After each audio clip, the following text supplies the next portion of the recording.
نحارب هذا الاقتصاد الريع ونظام الامتيازات واستغلال النفوذ. بالمناسبه هنا غادي نختم القضيه ديال الصحراء.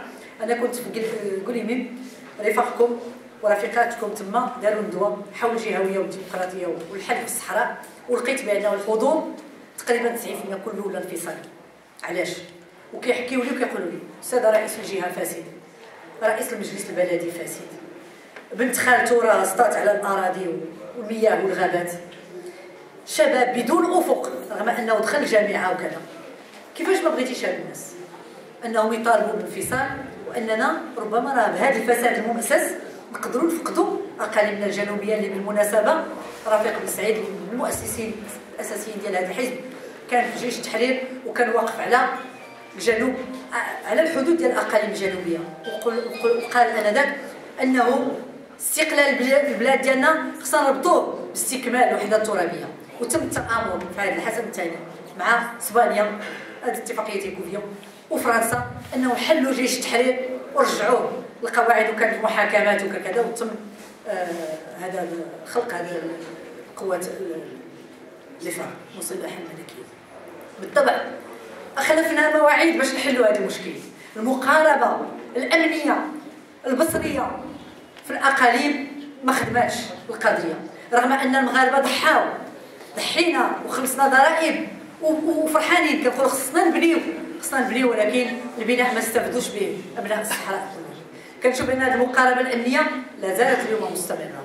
الاتصال مع الاعيان باقي كيحلموا بداك الشيء القبيله، يزونتروتيان القبيله. مع كل اسف هذا الشيء ديال القبيله والطوائف راه هما اللي غادي يفجروا هذه المنطقه كلها ماشي غير المغرب، وانه ما كاينش احترام للحريات، ما كاينش احترام ديال الحقوق، وكاين واحد التعامل اللي هو بليد في هذا الملف هذا، وكاين الاقصاء ديال القوى الفاعله، وكاين غياب البناء الديمقراطي. كل بنينا الديمقراطيه السياسيه اللي غتعطينا ديمقراطيه اجتماعيه كنا غادي نعيشوا كنا في امن وسلام. وهذاك الشوفه اللي شفت انا في العينين ديال هذاك الشباب الصحراوي ما غاديش تبقى، خصوصا وانه السي محمد الشرقاوي كتب واحد الكتاب، وانا كنطلب منكم كلكم تطلعوه الى جانب الكتاب اللي كتب رفيق بن سعيد، واللي كيحكي فيه كيفاش هذوك الناس الانفصاليين كانوا كيجتمعوا في البيت ديالهم، وانهم كانوا يطالبون باستقلال الاقاليم الجنوبيه في اطار الوحده ديال البلاد، وانه المغرب النظام السياسي ما استجب شيء انذاك لهذا المطلب هذا، وحنا مازالين كنعاني.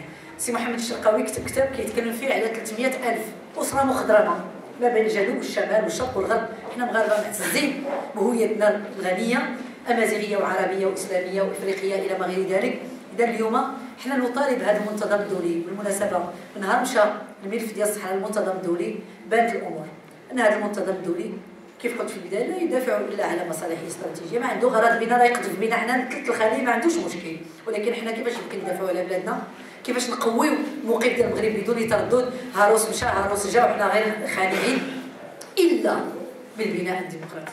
راه تقويه الذات ماشي بالمسيرات والحشد ديال الحشود، ولكن بالبناء الديمقراطي. البناء الديمقراطي اللي هو كيعيدنا العنوان اللي اختاريتوه لهذه الندوه اللي هي معركه الشباب ومعركه الشباب. يجب ان ياخذ هذه المعركه بتجرد، الشباب يجب ان ياخذ هذه المعركه وينسى الصراعات الجانبيه، الشباب يجب ان ياخذ هذه المعركه وهو كيامن بانه المعركه ديال بناء ثقافه ديمقراطيه معركه ديالو، المعركه ديال بناء ديال المغرب اللي غادي يعيش فيه كل مواطن مواطنه محترمه له الكرامه الانسانيه ديالو ممكن، واللي خاصو ياخذ هذا الشيء. وانا كل امل ورفاقكم في المكتب السياسي كلهم امل انه خلال هذا المؤتمر السادس لحشدت اننا ندير واحد المؤتمر نوعي، واننا نحترم بعضياتنا، واننا كنا مفتخرين باننا وحدنا 5 المكونات.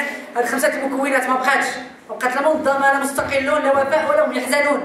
هذا حزب اشتراكي موحد، وخصنا نحتكموا لصناديق شفافه، واننا نديروا واحد الهيئات اللي تكون قادره باش تقود النضال، والا راه ما غيكون حتى حاجه.